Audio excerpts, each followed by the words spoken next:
Vol assez spécial, enfin un vol normal, mais assez spécial parce que là je vole pour une compagnie, enfin Air France Virtuelle. Je vole plus pour moi-même, c'est-à-dire que bon, c'est compliqué à expliquer, je ferai une vidéo réellement sur ça, mais je vole sur une compagnie qui s'appelle Air France Virtuelle. Ouais, je ferai une vidéo réellement sur ça plus tard. Même avant, ça se trouve, elle sera déjà sortie avant. Je sais pas quand je vais sortir cette vidéo-là. Donc c'est une compagnie virtuelle, c'est Air France Virtuelle. Il y a plusieurs compagnies, il y a Transavia. Je vole pour Air France et Transavia. Donc il faut créer un compte, passer l'examen et ça, bref voilà. Donc voilà, il faut créer un compte, passer l'examen et puis ensuite voilà. Puis, voilà, il y a d'autres trucs à faire et puis voilà. Donc vraiment c'est comme après il y a les autres examens, il y a les autres qualifications à passer dans le il y a des QT à passer, des qualifications météorologie, des qualifications commandant de bord, communication, voilà. Voilà. Et on a des cours, voilà. Moi je vous ferai une vidéo sur ça. Moi j'ai un vol prévu pour demain matin très tôt. Là je suis un peu mauvais élève parce que je m'y prends un peu assez tard.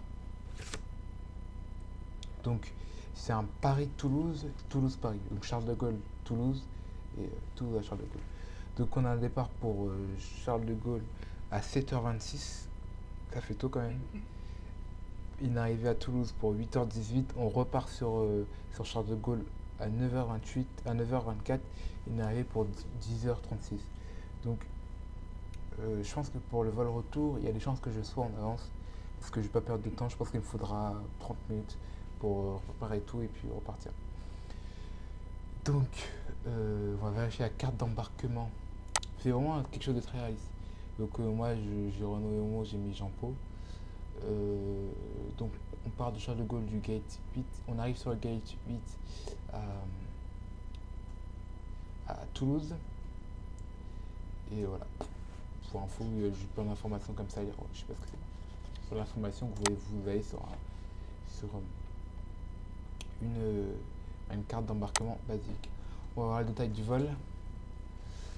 Donc, moi, ce qu'on me dit que j'ai un départ pour Charles de Gaulle à l'FPG à arriver à FBO, cost index 15, j'ai 132 passagers, j'ai 0 tonnes de cargo, votre avion je pars avec un A320, temps de vol environ 1h52, distance 327 nautiques.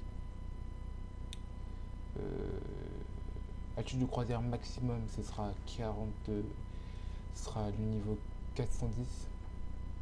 Donc on est 2 pilotes et 4 PNC. Voilà. Pas d'informations spéciales à avoir. Je vais voir ça un peu plus tard. Donc générer le plan de vol sur SeaBrief. Connecté. Donc bon là j'ai déjà préparé le vol. Enfin j'ai déjà fini de le préparer. Il manque plus qu'à voir les stars. Donc départ pour Charles de Gaulle sur la piste 27 gauche. Notre aéroport de notre aéroport de déroutement c'est LEBL. LEBL c'est Barcelone si je ne me trompe pas. Et une arrivée sur Toulouse-Blagnac sur la 30 de gauche. On a les mêmes informations qu'on retrouve sur mon tableau de bord. Donc ces méthodes, c'est pas ce qui va m'intéresser pour le moment. C'est ce que je vais regarder demain pendant mon briefing. Donc là, on sera le vol Air France, c'est 1516, 7516 OFP. Donc voilà, je vous invite à aller voir comment lire une OFP, la vidéo que j'ai faite. Je sais pas si je. Bref. Donc voilà, donc voilà, on vérifie si toutes les informations sont là. Air France 7516. On a départ pour Charles de Gaulle 7h26. À la piste, on a 10 minutes au moment où on ferme l'embarquement. L'embarquement est fini et au moment où on arrive à la piste, 7h36. Et sur au fuel weight, on a les masses ici. On a les masses du fuel que j'ai tout rempli dans mon load sheet. Excusez-moi pour l'assembler. Ma feuille de chargement. Voilà, que j'ai tout rempli, j'ai tout shoot au point. On a la trip, on a les trucs, on a la météo juste ici. La météo qui est juste ici. En bas, mais c'est. Il n'y a rien de. Bon, globalement, ce sera un vol assez turbulent parce que. Là, ici, on a un jet stream au niveau 311 et mon étude de croisière, c'est le niveau 330. Et je pense que je vais recevoir les effets. Voilà, là, les vents, on peut voir qu'on aura beaucoup de vent très fort. Donc ça, toute la première phase du vol, on aura des vents énormément forts, vraiment turbulés. Et puis pendant une toute petite phase, et ben, on aura une toute petite phase avant le top-up descente, et bien on aura, on n'aura pas de turbulence. Enfin, pas de turbulence. En tout cas, moins que dans les étapes précédentes. On va juste un peu de briefing que je vais réellement approfondir demain, que je vais répéter, enfin, que là je vais regarder le métard et tout ça. Ce que je voudrais faire, c'est que je vais aller LFPG Chart, RxU 2D, qui est juste à côté, je vais prendre celui qui est là. Pas décalé comme ça, non. Ok. Donc on a RxU 2D qui est là. Donc il n'y a rien de spécial à étudier, à part faire son arrêt des restrictions. Initial climb altitude niveau 120. La transition altitude, je crois qu'elle est de 4000, voilà, c'est marqué ici. Donc transition altitude de 4000, le niveau de l'aéroport il est de 392. Charles de Gaulle departure 133,37. On n'a pas d'obstacle. On peut voir observer sur la carte qu'on n'a pas d'obstacle, on n'a pas d'immeuble, de building. Normalement ils informent sur la carte les obstacles que pourra avoir, enfin les obstacles, quelque chose qui pourrait nous gêner à basse altitude. C'est-à-dire aussi un grand immeuble, voilà. Donc, je vais dire les petits rectangles, petits carrés, le petit rectangle là. On a des speed restrictions, donc maximum 250 nœuds en dessous du niveau 100, maximum 280 nœuds au-dessus du niveau 100. Donc là, on parle pour du moment où on a quitté la procédure, bon, on fait comme on veut, on fait voilà. Mais du moment où on n'a pas dépassé RxU, maximum, donc maximum, ce que je pourrais atteindre, c'est 280 nœuds. On va maintenir 280 nœuds. Donc d'abord, on va maintenir 250, enfin, on va pas directement maintenir 250, hein, mais donc en dessous du niveau 100, on va maintenir 250 nœuds, et au-dessus, on va maintenir 280.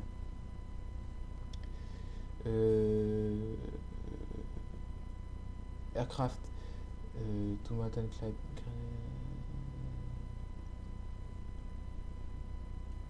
Donc je pense que il va me mettre une initial climb à 15 000 pieds, je pense. Ou ça dépendra de la météo. Mais il fera mauvais, donc je pense qu'il va me... Je sais pas. Donc ça ne me concerne pas. Donc pour la 27 gauche, donc on va passer par Charlie Golf November. Donc c'est celui-là, Charlie Golf November. On intercepter Charlie Golf November. Ensuite, on tourne à droite pour intercepter Charlie Golf November Romeo 276. Ensuite, pour aller vers Papa Golf 280. Ensuite, pour rejoindre Papa Golf 280. C'était tout pour le départ. Maintenant, on va étudier la carte de Toulouse. Ce que je vais voir, c'est que donc on devra atterrir si on a un souci, on atterrira sur la 27 gauche ou droite. Narak 6L. Je cherche Narak 6L. Bon, le seul Narak qu'il a, c'est celui. Et ok, d'accord, c'est pas grave, on va se contenter de ça. Des fois, ça peut changer entre ce qu'il nous propose et puis. Mais ça doit être sûrement les anciennes cartes. Mais c'est pas grave, c'est pas grand chose qui change.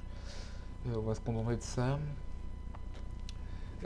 Donc, on a une MSA, attitude minimale de sécurité, minimale sécurité altitude, autour du VOR Tango Oscar, je sais plus si c'est Oscar ou bref, en tout cas, on va voir de tout. Tango Oscar uniforme. Tango, c'est pas hôtel, non. Tango Oscar, ouais, c'est Oscar. Tango Oscar uniforme. Dites-moi si je me trompe. C'est marqué là.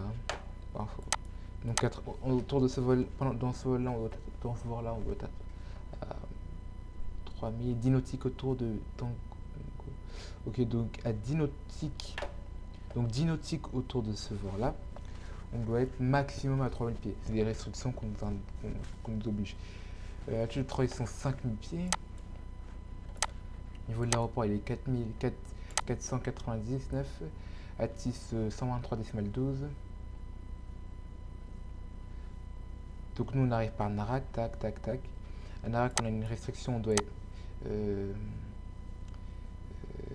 entre le niveau 160 et le niveau 120. Donc entre 16 000 pieds et 12 000 pieds. Et donc à Narak, on doit réellement être à 15 000 pieds. Ouais, Narak 15 000 pieds. Mais je sais pas ce qu'il veut me dire. Un coup, il me dit entre les niveaux. Ouais. Et il me dit, bref, c'est pas grave. De toute façon, l'avion lui va me mettre une altitude précise. Il va pas mettre une fourchette. Donc, et je pense que je serai en dessous des 15 000 pieds. Je pense, et puis si c'est pas ça, je changerai et puis je verrai. On a un rôle à Netro. À Netro, on doit être au niveau 80. 0,80, moi je préfère dire 0,80. Ok. Rien de spécial. Je pense qu'on va faire une approche normale. Là, je fais l'approche paysage. Et puis c'est tout, on a fini pour l'étude des cartes. Maintenant, je vais carte CFR. On arrive, si je me trompe, sur la 32 gauche. 32 gauche, 32 gauche, 32 gauche. Donc voilà, on arrive sur la 32 gauche. Donc, ATI 123 décimales. Donc ATI 123 décimales, on est là. Pour ceux qui... 123 décimales 12. 12 approches, on a plusieurs fréquences. Blind Actor 118 degrés, bref voilà, on lit les fréquences. La fréquence ciel est 109 décimales 3. Finale approche, la course elle est du 324 degrés. Le glide slope, on va le choper à 1760 pieds. Et ILSDA 669. Ok. Donc mon altitude de ground, ce sera. Moi, mon altitude de ground, je vais la fixer à 2000 pieds, oui. Donc climb sur Romeo, donc on maintient sur Romeo 144 jusqu'à au vol de tout. Maximum. Donc entre Romeo 144 et tout, on doit être à 2000 pieds maximum. Et on sera beaucoup moins, je pense. Donc jusqu'à Romeo. Après, il faut que je fasse la tête. Donc jusque tout. Donc, maximum, on sera bien en dessous parce que là, on aura fait la remise des gaz. Je ne pense pas qu'entre là et là, on aura le temps d'atteindre les 2000 pieds. À part si on fait aussi à part si on a une vertical speed de 10 000. Bref. Après, on tourne à gauche pour intercepter. Là, on est autorisé à mettre à 4000 pieds. Je pense que je vais la mettre à 4000 pieds à l'altitude de ground. Parce qu'il ne me précise pas une altitude de ground précise. Donc, je pense que 2000 pieds, c'est vraiment trop bas. 4000 pieds, c'est correct. Pour intercepter.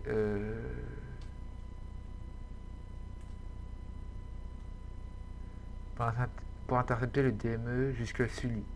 Donc maximum je maintiendrai 5000 pieds. Je sais pas. Ouais. Et après on pourra revenir se présenter. Voilà, le plan de descente. Là en fait je serai constamment évalué par Air France, c'est-à-dire que j'ai un tracker et donc j'ai des restrictions donc j'ai des obligations à faire, je dois partir pour une certaine heure. Puis si je fais des fautes, et bien si j'ai du retard, et ben je me ferai convoquer par la direction où on m'enverra un mail où je devrais justifier le retard, je devrais justifier le ground que j'aurais fait, bref voilà. Ou le déroutement, bref voilà. Puis on a fini pour cette vidéo. Moi je reparais le deuxième vol retour. Donc demain ça va être une grosse journée, on va enchaîner 4 vols, enfin 3 vols. On va partir en A320 donc à 8h, à 7h. Donc Charles de Gaulle